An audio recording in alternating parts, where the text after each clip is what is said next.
Welcome to the Twitter connector and aggregation pattern part 2. This is a follow-up of the first demo, so make sure you have seen the first one. And so by now we already have a stream of tweets that's reading from the Twitter by the connector itself. And now we are going to process the content of the feed by determining the different type of device that it uses for the tweet.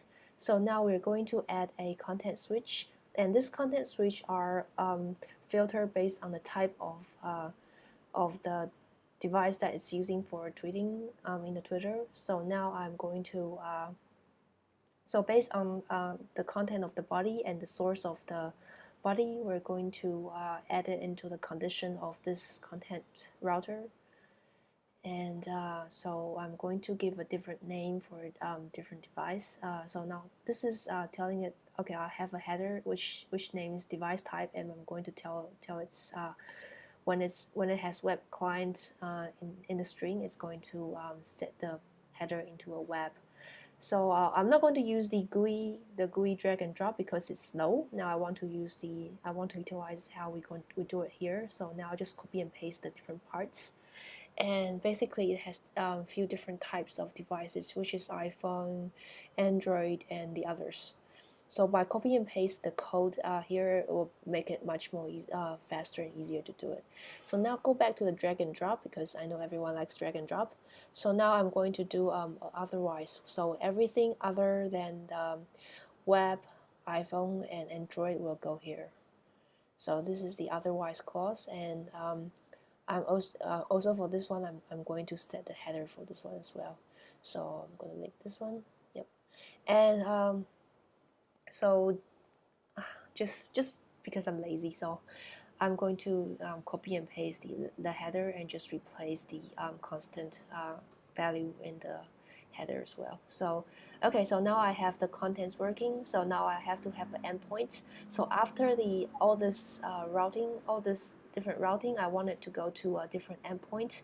I'm going to use CEDA because CEDA is it's going to open up a new thread of process instead of going through by the same thread, so it'll be much more easier.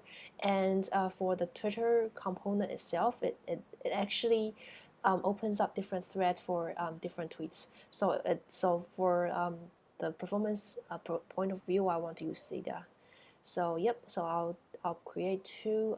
I create different endpoints, connecting them in a different route.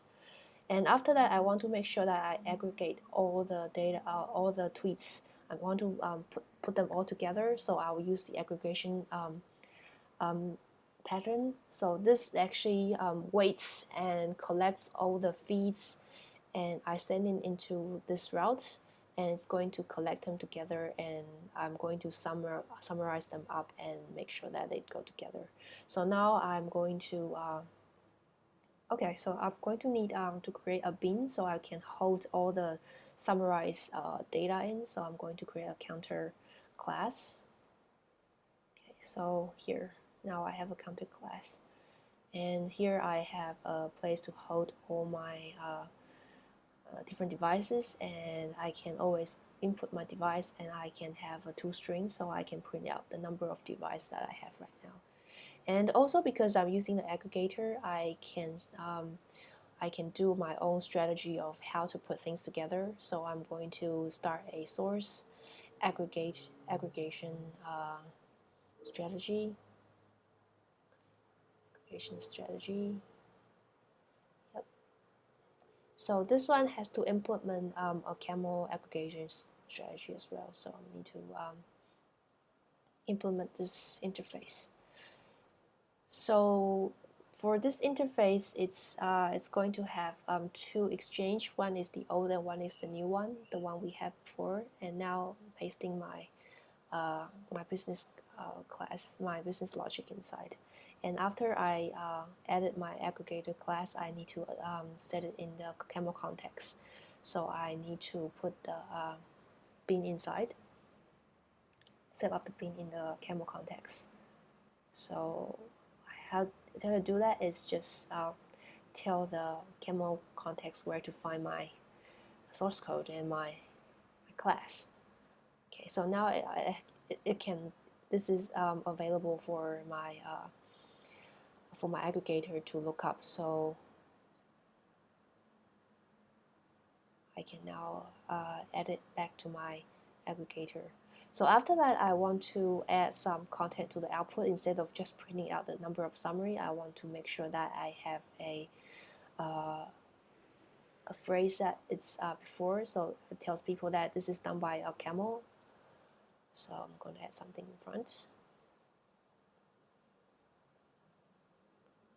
And the body is the counter, which is the object I have created.